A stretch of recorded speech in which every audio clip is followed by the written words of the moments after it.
Assalamualaikum warahmatullahi wabarakatuh. Yang terhormat, Ibu Eka Fadila selaku dosen pengampu Reformasi Administrasi R02. Sebelumnya, izinkan saya untuk memperkenalkan diri. Nama saya Salsabila Maulidia dengan nomor absen 15. Di sini saya ingin menjelaskan kembali mengenai materi area perubahan reformasi birokrasi sebagai pemenuhan tugas 2 saya.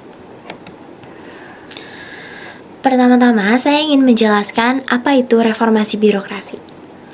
Jadi, reformasi birokrasi yaitu usaha pemerintah untuk memperbaiki sistem pemerintahan dari dalam, terutama di bidang pelayanan publik, pengelolaan sumber daya manusia, sistem organisasi, hingga pengawasan terhadap potensi penyimpangan.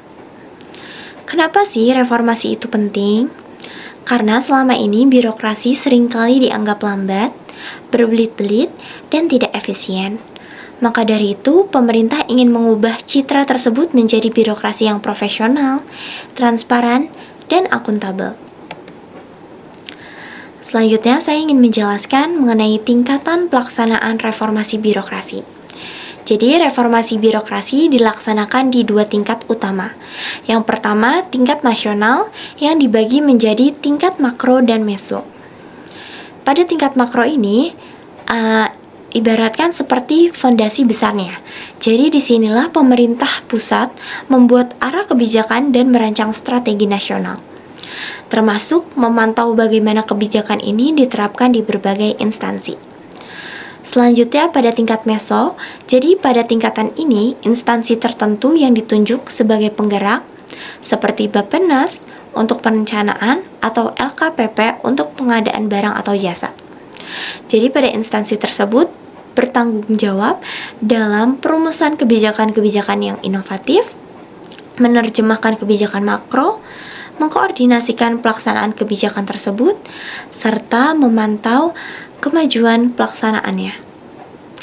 Yang kedua itu ada tingkat instansional, yang dimana bisa disebut dengan tingkat mikro. Jadi pada tingkatan ini, kementerian, lembaga, hingga pemerintah daerah melaksanakan reformasi secara langsung dalam pekerjaan sehari-hari mereka. Nah, pada disinilah perubahan benar-benar terasa karena berhubungan langsung dengan layanan publik. Selanjutnya, saya ingin menyebutkan dasar hukum reformasi birokrasi. Jadi, reformasi birokrasi ini tuh tidak berdiri tanpa adanya dasar hukum. Ada beberapa peraturan penting yang menjadi landasannya, antaranya yang pertama, Peraturan Presiden Nomor 81 Tahun 2010 tentang Grand Design Reformasi Birokrasi tahun 2010 sampai 2025. Yang kedua, Permen PAN RB Nomor 25 Tahun 2020 tentang Roadmap Reformasi Birokrasi tahun 2020 sampai 2024. Yang ketiga ada Permen PAN RB Nomor 26 Tahun 2020 tentang Pedoman Evaluasi Reformasi Birokrasi. Jadi artinya program ini dijalankan secara bertahap dan berkelanjutan, tidak hanya untuk satu periode pemerintahan saja, tapi bersifat jangka panjang. Selanjutnya, saya ingin menjelaskan 8 perubahan reformasi birokrasi. Yang pertama ada manajemen perubahan, di mana manajemen perubahan ini adalah pondasi utama. Tujuannya adalah untuk mengubah pola pikir dan budaya kerja ASN agar lebih profesional, inovatif, dan siap menghadapi perubahan zaman. Jadi pegawai pemerintahan harus bisa beradaptasi dengan teknologi, terbuka pada pembaruan, dan tidak takut untuk berubah demi pelayanan yang lebih baik. Yang kedua, deregulasi kebijakan.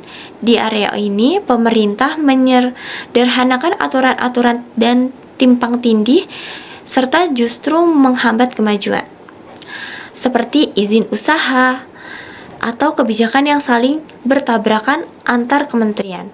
Dengan tujuannya adalah untuk membuat regulasi yang lebih jelas, ringkas, dan mendorong kemudahan berusaha serta investasi. Yang ketiga, penataan dan penguatan organisasi. Tujuannya adalah untuk membentuk organisasi yang ramping dan efisien. Tidak gemuk dengan jabatan yang tidak perlu. Dengan struktur yang tepat, organisasi bisa bergerak lebih cepat, tidak lamban, dan bisa menyelesaikan tugas dengan lebih baik. Yang keempat, penataan tata laksana. Ini menyangkut sistem kerja dan prosedur yang diterapkan. Jadi, pemerintah mulai menerapkan SPBE atau Sistem Pemerintahan Berbasis Elektronik, di mana semua proses layanan dan administrasi diusahakan berbasis digital. Dengan begitu, kerja lebih cepat, efisien, dan terintegrasi secara nasional. Yang kelima, ada penataan sistem manajemen sumber daya manusia aparatur. Jadi, pada perubahan ini menyangkut kualitas pegawai, di mana pemerintah ingin merekrut dan mempromosikan ASN berdasarkan kompetensi, transparan, dan profesional. Mereka juga diberikan gaji dan jaminan yang layak agar kinerjanya bisa meningkat. Jadi pada intinya tuh ASN tidak hanya duduk dan menunggu gaji, tetapi punya kinerja yang nyata. Yang keenam, ada perubahan penguatan akuntabilitas. Ini berkaitannya dengan tanggung jawab terhadap kinerja. Jadi pegawai dan pemimpinan itu harus bisa menunjukkan hasil, bukan hanya hadir di kerja. Jadi anggaran juga harus digunakan dengan efisien dan tepat sasaran. Yang ketujuh, ada penguatan pengawasan. Dengan tujuan utamanya adalah menciptakan pemerintahan yang bersih dari KKN. Sistem pengawasan diperkuat agar tidak ada penyalahgunaan wewenang dan setiap rupiah yang digunakan bisa dipertanggungjawabkan. Yang kedelapan, yaitu perubahan peningkatan kualitas pelayanan publik. Ya, ini merupakan perubahan yang paling terasa oleh masyarakat karena bersangkutan dengan pelayanan, di mana pemerintah ingin setiap pelayanan publik seperti layanan kesehatan, pendidikan, administrasi itu bisa lebih cepat, murah, mudah, dan aman. Bahkan ditargetkan banyak unit pelayanan bisa mencapai standar pelayanan internasional. Nah, yang terakhir, saya ingin memberikan kesimpulan dari penjelasan saya bahwasannya reformasi birokrasi itu adalah langkah penting untuk menciptakan pemerintahan yang melayani, bukan dilayani. Jadi semua area perubahan yang telah tadi saya sebutkan, ada 8 perubahan, berfokus pada penciptaan birokrasi yang efisien, bersih, transparan, profesional, dan responsif terhadap kebutuhan masyarakat. Namun, tentu saja keberhasilan reformasi birokrasi tidak bisa hanya dibebankan pada aturan dan sistem, tetapi juga sangat tergantung pada komitmen dan integritas para pelaksana di dalamnya, yaitu ASN dan para pimpinan instansi. Jika semua pihak terlibat aktif, maka cita-cita untuk mewujudkan birokrasi yang baik bukan hal yang mustahil. Sekian dari saya. Wassalamualaikum warahmatullahi wabarakatuh.